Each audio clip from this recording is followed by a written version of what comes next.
औज़ु बिल्लाहि मिनश शैतानिर रजीम। बिस्मिल्लाहिर रहमानिर रहीम। अल्हम्दुलिल्लाहि रब्बिल आलमीन अर्रहमानिर रहीम मालिकि यौमिद्दीन इय्याका नअबुदु व इय्याका नस्तईन।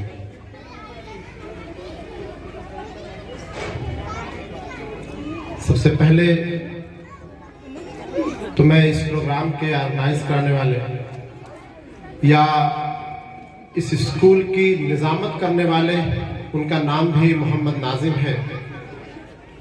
जो पिछले प्रोग्राम में मैं आया था और इस प्रोग्राम में बच्चों का परफॉर्मेंस देखा, उसमें और आज के इस बच्चों के कॉन्फिडेंस में बहुत ही फर्क आया है। और मुझे ये लग रहा है कि इनकी तरबियत या इनकी कोशिश की देन है कि बच्चों के अंदर कॉन्फिडेंस आ रहा है, क्योंकि ये नाम ही इनका नाजिम है। और मैनेज करना कोई इनसे सीखे, क्योंकि ये मेरे साथ 4 साल इन्होंने काम किया है। तो इस चीज़ का मुझे बड़ा बखूबी अंदाज़ा है कि वो जहाँ भी जाएंगे, जहाँ भी जाऊँगा रोशनी लुटाऊँगा। किसी चिराग का अपना मकान नहीं होता, क्योंकि वो एक चीज़ है, वो जहाँ भी रहेंगे एक रोशन की तरह दिखाई देंगे। और आप सब लोग, अभी एक सॉन्ग प्ले हो रहा था और आप सब लोग देख रहे थे, तो मैं आप सब लोगों को देख रहा था कि एक एंजॉयफुल मूड में थे और एंजॉय कर रहे थे। लेकिन इस प्रोग्राम को जिन्होंने डायरेक्ट किया और बच्चों को ट्रेन किया, मैं उनको देख रहा था, उन बच्चों को देख रहा था। और पीछे मैं अक्सर जाकर के कभी कभी देखा करता हूँ कि जो लोग प्रोग्राम को डायरेक्ट करते हैं, सिखाते हैं, उनकी कैफियत, उनकी परेशानी, वो बच्चों को ये कहते रहते हैं कि इस बार स्टेज पे जाना तो हाथ इस तरह से हिलाना, इस तरह से तुम काम करना, अगर नहीं किए तो ये वो बहुत सी चीजें। उनकी कैफियत को मैं समझ रहा था कि वो चाह रहे थे कि बेटर परफॉर्म करें, बेटर टू बेस्ट करें, और उनके लिए तालीम का होना बहुत ज़रूरी है। और मैं आप सब लोगों से दरखास्त करूंगा कि मैनेजमेंट, टीचर स्टाफ जो बच्चों को सिखाए, उनके लिए आप लोग जरूर एक बार ताली बजा दें प्लीज।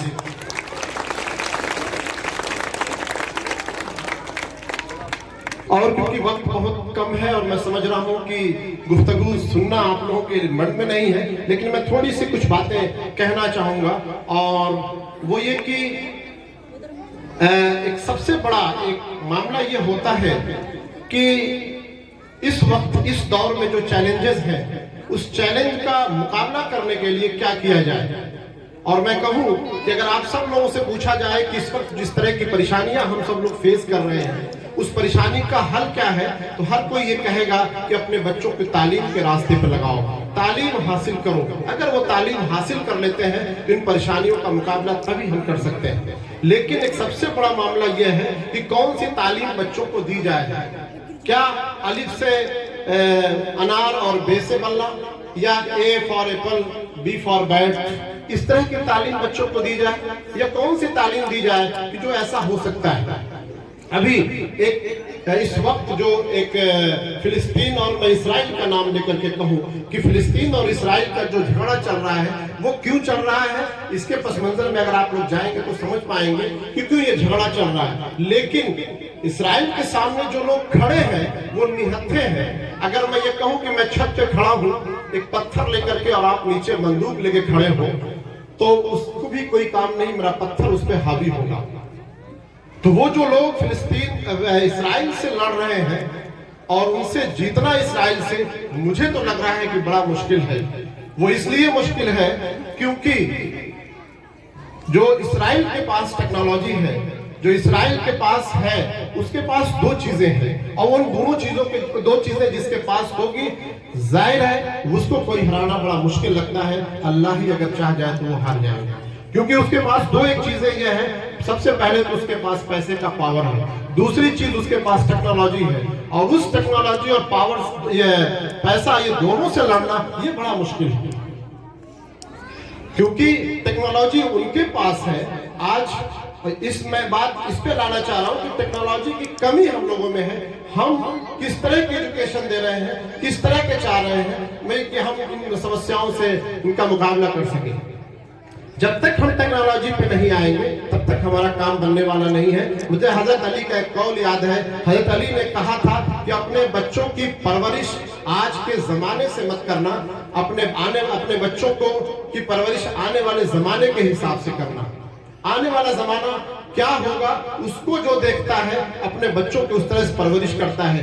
कभी यहूदियों के हाल होया करता था कि उनकी जो नस्लें थी, जो आज हमारी नस्लों का हाल है कि बिरयानी और भौरी खाने में हम मस्त हैं, जायके में बहुत मस्त है, हमें क्या करना है, हमारा क्या गोल है, इसी तरीके से कभी यहूदियों का हाल हुआ करता था। 1897 में किसी एक सोच थी कि मूसा अलैहिस्सलाम ने हमको इसलिए नहीं भेजा था कि हम जायके के लिए आए हैं। उन्होंने कहा था कि मूसा अलैहिस्सलाम ने कहा कि हमारा अपना एक वतन होना चाहिए। और जिसने ये बात कही यूरोप में कही, और यूरोप में उस वक्त यहूदी बहुत ही पैसे से बहुत मजबूत थे, लेकिन उन्होंने इस बात पे अमल करने की कोशिश की कि वो यूरोप की गलियों को छोड़ करके वो आ गए, फिलिस्तीन के गांव और बस्तियों में बसे और अपनी झुग्गी झोपड़ी बना करके वहां रहे और अपने मकसद के लिए वो लगे रहे। और मकसद हासिल हुआ, और इतना ही नहीं, पूरे दुनिया पे उन पे कब्जा है। और मैं आपको एक मिसाल दूं कि अगर आप कहीं किसी गाड़ी पर या किसी डॉक्टर के पास जाते हैं तो प्लस का अगर सिंबल मिलता है तो हम ये समझते हैं कि ये डॉक्टर का निशान होगा। तब तक क्रिश्चियन का मेडिसिन पे पूरा होल कब्जा था। लेकिन आज आप जाओगे किसी डॉक्टर के यहाँ तो एक आसा और उसमें 2 लिपटा हुआ सांप, ये सिंबल डॉक्टरों के आप साइन बोर्ड पे देखोगे। ये सिंबल ये चेंज हो गया, किसका? यहूदियों ने सिंबल चेंज कर दिया, क्योंकि 95 या मैं 100% कह दूं कि मेडिसिन दवाओं पे उनका कब्जा है।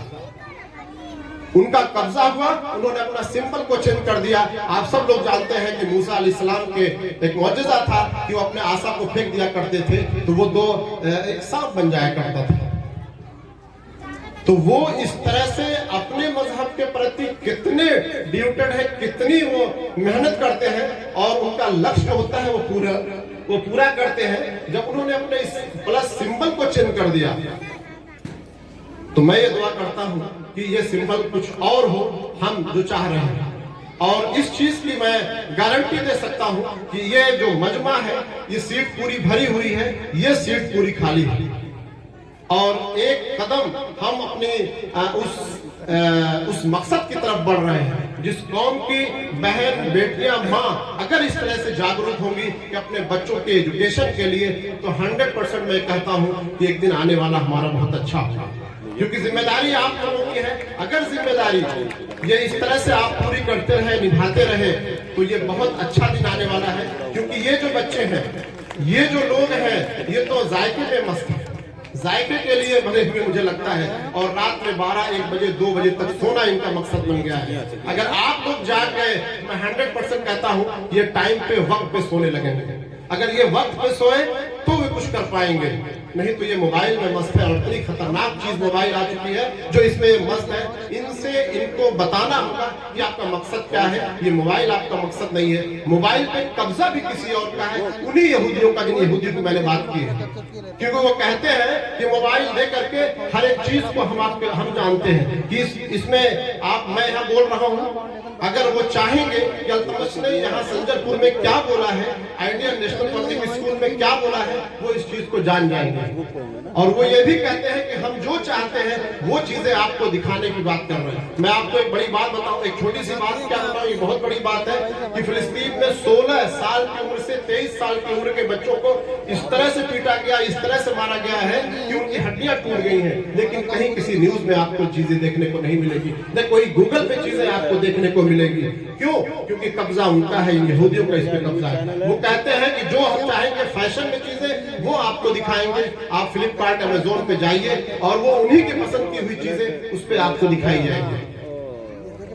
तो इस तरह की चीजें हैं, इस तरह की टेक्नोलॉजी आ चुकी है। मैं तो ये कहता हूँ कि मैं एक सेमिनार में था पुणे में, एक सेमिनार वाले में बात एक प्रोफेसर ने कही कि मोबाइल अल्तमश ये आपका है, आपके हाथ में है, सिर्फ मुझे आपका नंबर पता है कि आपका ये नंबर है, और उस मोबाइल से मैं जो चाहूंगा ब्लास्ट नहीं करा सकता हूँ। पकड़े आप जाओगे, और आप उसके दोषी ठहराए जाओगे, लेकिन आप वाकई में उस चीज कह रहे हैं। तो इस तरह की खतरनाक चीजें आ गई है, इस तरह की टेक्नोलॉजी आ गई है, और अपने बच्चों को हमें इस तरह की टेक्नोलॉजी पे गामजन करना होगा, लगाना होगा कि वो इस तरह की टेक्नोलॉजी को सीखें। अभी वही पुरानी अपडेट चीजें अगर हम पढ़ते रहे, उन्हीं चीजों पे अगर हम रहे, तो कतई हम मुकाबला नहीं कर सकते, नहीं कर पाएंगे।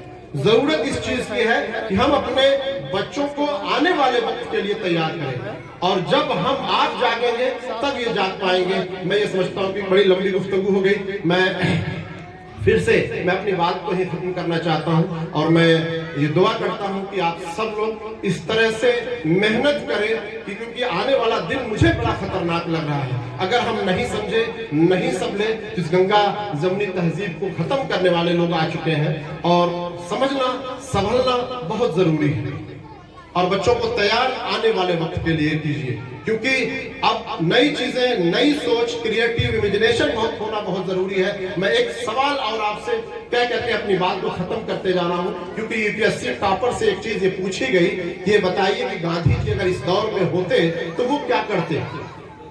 क्योंकि यूपीएससी वालों ने ये कहा, यूपीएससी वालों ने सोचा है कि ऐसी ऐसी डिवाइस आ चुकी है जो अमेजोन पे आपको अवेलेबल है, और उस डिवाइस से एलेक्सा, मान लीजिए एलेक्सा है, अमेजोन पे जाइए, एलेक्सा खरीदिए, 3000 रुपए के मिल जाएगा आपको, और उसको अपने कान में लगा करके बैठे किसी एग्जाम में, और ये पूछा जाए कि गांधी जी कब पैदा हुए थे, तो एलेक्सा आपके कान में बता देगा कि 2 अक्टूबर 1869 में पैदा हुए थे। पानीपत की लड़ाई कब हुई थी, सबसे पहला हमारे यहाँ देश का वजीर आजम कौन था, वो आपके कान में बताई जाएगी। तो अब क्वेश्चन के पैटर्न चेंज हो गए, क्वेश्चन पूछने के